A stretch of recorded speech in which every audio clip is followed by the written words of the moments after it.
네, 안녕하세요. 오늘 하나님께 시간 드리기 네 번째 날 7과 8과 다루게 됐습니다. 이제 반 넘어왔네요. 수고 많이 했고요.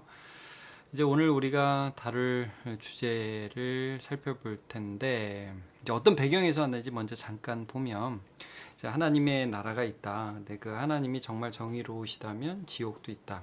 그러니까 더 큰 세상을 바라보게 되고, 그 다음에 하나님에 대한 경건한 두려움을 갖게 되고, 그 다음에 중요한 주제가 인간의 죄에 대한 직면이었죠. 그러니까 우리가 죄인이라는 것을 정말 하나님 앞에서 발견하게 된다면 우리가 어떻게 해야 되냐, 우리가 노력해 살 수 있는 문제냐, 죄에 대한 문제를 우리의 노력으로 해결할 수 없다는 거죠. 그래서 예수 그리스도가 필요하다. 여기까지 우리가 함께 살펴봤어요. 이제 기독교 구원에서 가장 중요한 것은 우리가 할 것이냐, 하나님이 해 주셨냐, 이 문제예요. 이제 믿음이라는 것은 노력의 차원이 아니라 하나님이 하신 것을 받아들이고 하나님과 관계 맺으면서 살아가기거든요. 그래서 오늘 이제 다룰 부분들은 그럼 예수 믿으면 되지 않는가, 지난번에 다룬 그 주제, 거기서 끝나면 될 것 같은데, 이제 그 구원을 우리가 바로 이해하고 이루기 위해서는 바로 이 주제예요. 이제 7과가 그 길은 예수로 통한다, 이런 제목인데, 예수님이 누구신지를 아셔야 되고 예수님이 무엇을 하셨는지를 알고 그걸 나하고 관계를 맺어야 된다는 거예요. 그분을 받아들이는 과정이 필요하다는. 근데 그분이 누군지도 몰라. 그거 하신 일이 무슨 의미인지도 몰라. 예수님이 누구야? 물어보면 여러분 대답할 수 있겠습니까? 바로 그 부분을 오늘 이제 다루는 거예요. 7과에서는. 그래서 예수님이 누구신가 할 때 이제 이분이 로마서 1장 3, 4절을 다 했는데 저는 4절만 좀 여기서 언급한다면, 성결의 영으로는 죽은 자 가운데서 부활하사 능력으로 하나님의 아들로 선포되셨으니 곧 우리 주 예수 그리스도시니라, 이런 말씀을 합니다. 그러니까 부활이라는 것이 예수님이 누구신지를 보여준 사건이에요. 베드로에게도 물어보시죠. 너 나 누구라고, 너는 나를 누구라고 생각하느냐? 주는 그리스도시요 살아계신 하나님의 아들이니이다. 그러니까 우리는 예수님을 위대한 인간 중에 한 분, 4대 성인 중에 하나로 믿는 게 아니라는 거죠. 하나님의 아들이라는 것은 이 책에서 자세히 그 부분을 다루지는 않지만 하나님과 같은 하나님이시라는 거예요. 그래서 죄가 없으시나 우리의 대표가 되실 수 있는 그 분. 그래서 이제 우리가 신학적으로는 동일한 본질이시다. 하나님의 아들. 그래서 우리의 죄를 용서하실 수 있는 분이시다. 이게 무엇으로 증명되었다고요? 부활로. 무엇을 그래서 하셨느냐? 우리의 죄를 대신 지시어서 우리와 하나님을 화목하게 하는 일을 예수님께서 하신 것이죠. 그러니까 세상에서 말하는 것처럼 무슨 십자가는 억울한 죽음 하다 보니까 세상에 어떤 개혁 운동을 하다가 예수님이 실패해서 억울하게 죽었다, 그런 거 아니라는 거죠. 성경에서 계속 말씀하시는 것은 예수님의 십자가는 하나님의 계획에 대한 성취였다는 것을 말씀하고 있습니다. 그래서 이제 중요한 건 예수님이 누구시고 또 예수님 무엇을 하셨느냐, 이 부분에서 우리가 깊이 이해하는 게 필요하고, 그 다음에 그것을 받아들여요. 그게 뭐예요? 그걸 받아들이는 게 믿음인데, 그거를 실제적으로 우리가 받아들이는 표로 받는 게 세례예요. 예수님이 세례 받으셨다, 세례요한에게 세례 받으셨다는 것은 우리와 하나가 되셔, 우리의 대표가 되신다는 것이고, 우리가 세례 받는다는 것은 그 십자가와 부활의 주님을 나의 주님으로 받아들여서 그의 대속과 그의 생명을 동일하게 내 것으로 받아들인다는 의미가 있는 거예요. 그래서 중요한 것은 이런 예수님을 바로 알고 그 예수님을 나의 주님으로 받아들이는 믿음이 필요하다는 것이죠. 그래서 이제 책 보면서 제가 재밌는 어구는 이거였어요. 하나님께 문제 안 될 만큼 작은 죄도 없고, 또 하나님께서 용서하지 못할 만큼 큰 죄도 없다. 여러분, 결국 길은 우리의 노력이 아니라 예수다. 그럼 예수가 누구시냐? 정말 그가 구원자가 되실 수 있는가? 이 부분. 그 다음에 그가 하신 일, 그것은 도대체 무엇인가 하는 것들을 우리가 잘 이해하고, 또 그래서 그분을 받아들일 때 구원은 시작됩니다. 그래서 그 다음과로 주제가 넘어가게 되는 거죠. 이제 그 다음과 8과, 이제 구원은 계속된다, 믿음의 여정, 이런 주제인데,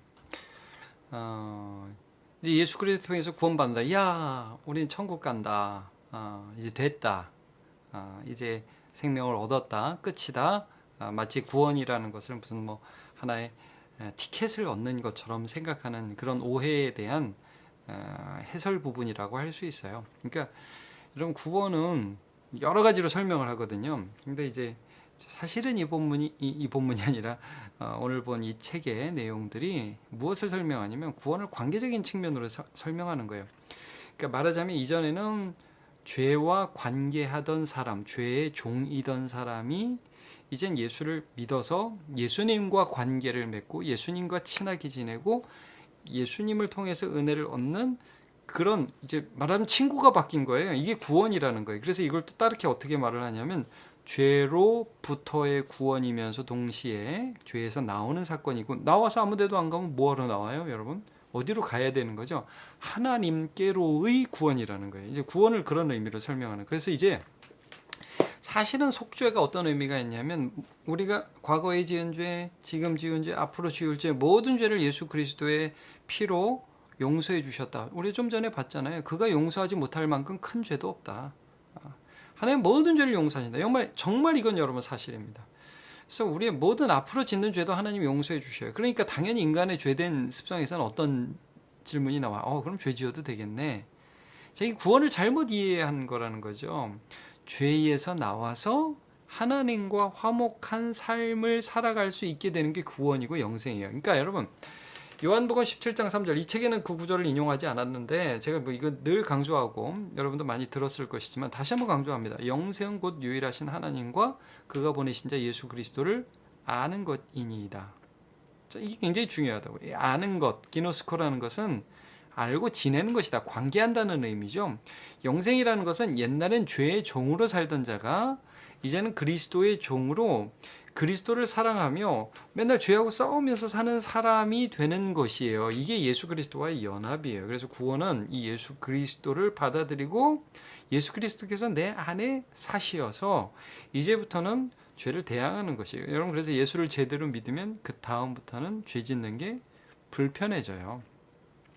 왜 불편해지는가 중요해요. 그전에도 물론 죄가 불편할 수 있겠죠. 그러나 그전에는 예수님 때문에 아니라 그냥 뭐 머릿속에 남은 어떤 생각들, 이러면 안 되는데, 양심의 거리껴서. 근데 여러분, 예수를 믿으면 예수님이 내 안에 계시기 때문에 그 죄에 대한 감각이 생겨요. 이거 주님이 싫어하신다. 그래서 그것들을 멀리할 수 있는 힘을 얻게 되죠. 이게 구원의 의미라는 거. 구원을 관계적으로 생각을 해야 돼요. 그래서 구원에 대한 확신도 이 책에서 좀 다루고 있어요. 구원에 대한 확신이 뭐냐? 나 정도면 구원 얻을 수 있어가 아니라 예수님이라면 나 같은 사람도 구원하실 수 있어. 이게 구원의 확신이라는 거예요. 그래서 여러분, 우리가 넘어지고 치이고 자빠질 때마다 주님을 다시 붙들 수 있는 거죠. 왜냐하면 주님은 이런 나도 용서하실 수 있으니까. 일부러 죄 짓는 거 말고 뭐 주님이 용서해 주실 텐데, 이거는 아주 경망스러운 태도고요.